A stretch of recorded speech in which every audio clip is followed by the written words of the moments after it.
How's it going, guys? My name is Jesse. If you're new here, if you're not, you know who I am. Today, I wanted to talk about the N54 powered 335, any N54 powered car, really, and why you need to be careful when looking at cheap versions of it. Can I recommend a cheap version? That depends, but for the most part, no. So if you don't know me, my name is Jesse. I run this channel, N5X Jess. I own a 2008 BMW 335i. It's full bolt-on. It's got catless downpipes from VRSF, ARM 5-inch intercooler, 335D style charge pipe, Turner Motorsports relocated inlets. It's got a Turbo Smart blow-off valve, and upgraded 17T turbos with a custom tune from JSR. On a 93 tune, it's about 500 wheel. On an E30 or E40, it's kind of variable. I don't have to be perfect. But between E30 and E40, it should be running around 550 wheel horsepower. And I feel like I just wanted to explain to people why a cheap 335 is not a great idea and why you should find the one you want first. Because I've put a lot of money into this car and it's not even close to done. When I bought this car, I bought it roughly, it's like 2 years and 6 months ago from a dealership that just sells used cars they find at the auction. They were asking $7,000. I ended up getting them down to $6,000 because when I test drove it, I mean, it drove fine. It didn't have any engine issues, but it had a very loud squealing sound, which ended up being the AC compressor that needed to be replaced. The suspension was really bouncy and worn. Valve cover gasket was leaking. It had a ton of codes because the battery was dying. I already knew it was the battery dying because it was all low voltage codes. So it was like 50 some codes of low voltage codes. Aesthetically, the front bumper was falling off. The side skirt had a self tapper in it. So I'm not sure what's up with that because it's just clips. Like if you take the side skirt off, there's just a clip that goes there. So I don't know why they didn't just replace the clip instead of just putting a self tapper through it so it holds it. So I bought that car then, and it had no issues for a while. I ended up doing the catless downpipes first, and then I also did a muffler delete. Then we bought the MHD license and started tuning it a little bit. It was weird. So the car, I could tell, had previously been modified. Well, I mean, I'm the 8th owner, so of course it's been modified. But I could tell because MHD didn't know what was on it. It was not the original software. MHD wasn't sure what was on it, and it was making less boost than it was supposed to. So it was really weird. The transmission had been tuned as well. I mean, it just felt like a stock transmission, so that was fine. So we ended up getting MHD and XHP, and we tuned both the transmission and the engine. I had to replace the suspension because it was all bouncy and clunky and just not fun to drive at all. All the control arms were they were okay. They weren't great, but they weren't like cracked or anything. I ended up replacing those with M3 control arms just to give it a tighter feel. First issue I had with it was the valve cover gasket. I had to do the valve cover gasket. Only time this car, there's 2 times this car stranded me. One of them was my fault. I've had the car while I was at a Kroger. The starter just decided to stop working, just like right then and there. So like I got to Kroger, I went and did my shopping, I come out, car wouldn't start at all. It just clicked. So right then and there, the starter just gave out, which was stupid because that day I left my phone at the house because I was just running to Kroger real quick.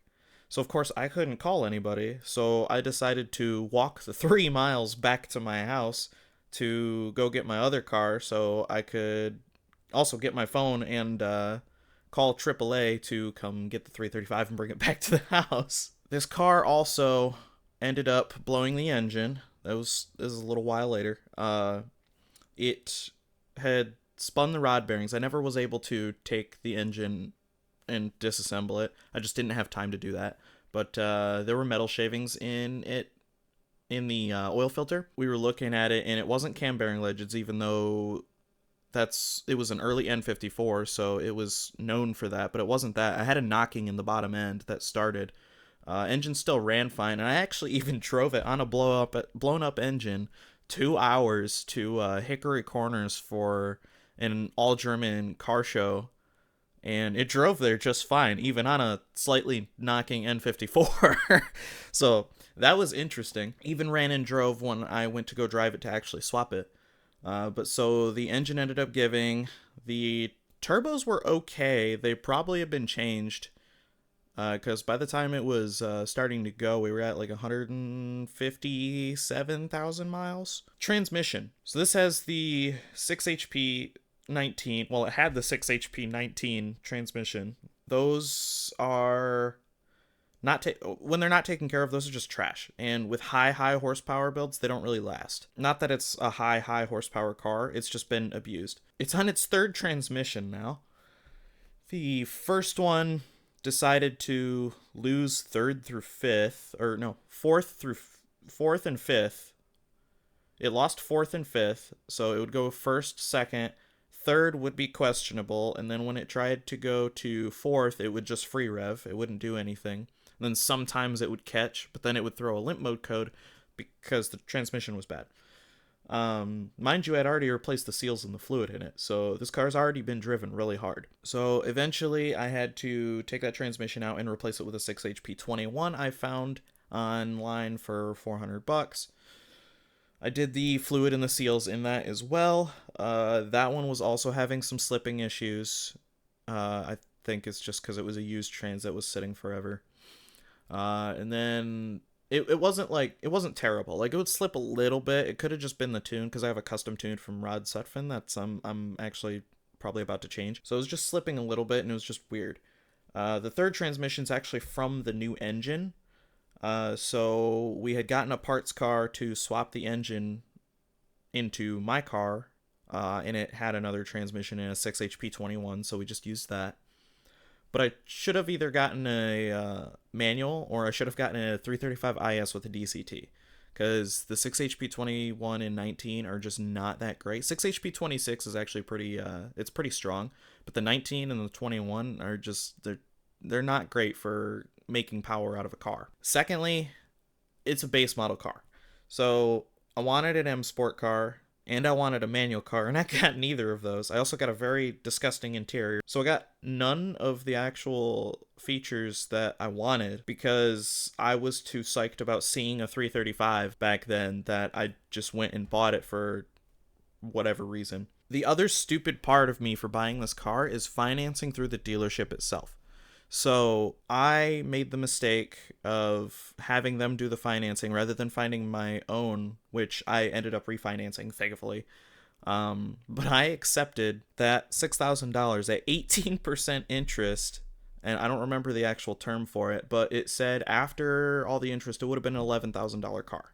That car's not worth $11,000. It's barely worth $6,000. As I'm owning this car on the original engine, more than just the starter would go bad. So we had the starter go bad. Then we had the injectors go bad. We had about 3 or 4 different injectors go bad. High pressure fuel pump ended up going bad, so we had to replace that. The DME went bad one day, and I was running on 3 cylinders, so I had to find an MSD81 and send it out to Boost Monkey to get cloned, because the MSD80 had failed. We've had multiple coolant leaks, cracked radiator, pretty much everything you can think of for an actual N54 powered car to go wrong, it's gone wrong. Currently, the issues right now it still has the side skirt with the self-tapper. I took the self-tapper out, but there's still a hole there, so we have new side skirts that need to be painted and put on the car. It has a bad wheel bearing in the rear. The transmission is leaking, even though it has a new gasket, though that could have just been me. That's not necessarily the car. This new engine has an oil pan leak and a valve cover gasket leak. Yeah, it's a lot of stuff that adds up really fast, and you don't really realize it until you're actually in it. What I would do if I were you guys looking for an N54 powered 335, 135, doesn't really matter. It can go for any car, really. Just the N54 is infamous for all of its reliability issues. You need to find something that's got service history and looks physically clean. So if it looks clean, it drives clean, and they have service history with receipts, you should theoretically be fine, as long as the owner's not lying to you. Talking about how much I've paid so far, I ended up getting the car refinanced. It's not at an 18% interest rate anymore, and I actually almost have the car paid off because I did that. So right now I only owe $1,500, actually $1,300 on the 335. So that's almost done. But if we talk $6,000 for the car itself, I have also, including mods and maintenance, I have about $18,000 into this car, which is insane. I could have gotten a manual or DCT 335 for that price. So that's another reason you may not want to look for just any cheap 335, because it's going to end up costing you as much as a nice 335 or even a N55 F30 335 at this point. It could even get you a really, really high down payment on a B58 powered F30. It also depends on what you want. So the N54 is the most raw out of the three engines that people talk about: N54, N55, and B58. It has a lot of reliability issues. If you're wanting to learn how to work on a car and you have the money to be able to fix things, then an N54 is worth it. I always grew up as your typical like Supra kid. I always loved the 2JZ and the Toyota Supra in general. And Need for Speed Most Wanted actually got me into BMWs, and it kind of just meshed into this. Since BMW does inline sixes, that's my favorite engine layout. I found a car like that, and eventually I want to do, big turbo manual, all that good stuff. But anyway, I'm making the car how I want it, and it's costing more than if I would have bought the correct car in the first place. So my advice is, don't just buy any 335 that you see is nice. Buy something you actually want. So if you want M Sport and you want nice interior and you want a manual, go look for that. They're going to be higher priced. Not going to deny that. They're going to be higher priced, but most of the issues are all going to be solved buying those more expensive and well-maintained 335s, other than buying some $6,000 car that the auction or the dealer found at auction. I don't know, guys. That's my take on it. Don't buy a cheap 335 off Marketplace that only needs a fuel pump, because it could need 30 other things, and then you're screwed. Go buy the one you want. Have fun with it. It is a fun car while it's running. It also needs O2 sensors right now, so that's another. If I do genuine, it's another $600. Just a lot of stuff that can go wrong. Don't buy an abused 335, because you'll have just way more issues than if you buy one already sorted. Anyway, that's my whole spiel about 335s. I don't know when my next video will be. I still got to make a video on my diesel VW that I bought as a daily.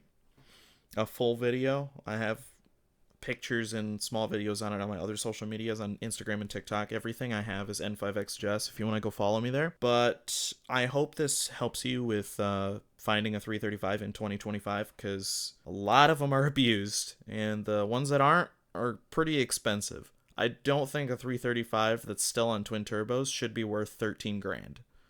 If anything, it should be worth like 8 or 9. But prices are outrageous anyway. So, but yeah, guys, if you like my content, go ahead and hit that like button. Go ahead and subscribe to the channel if you like car content. I'm going to do more car content when it's the springtime. We still got to fix the 335. I don't know what else we'll do, but we'll figure something out. I want to do more content. So, thank you guys for watching, and I will see you guys in the next video.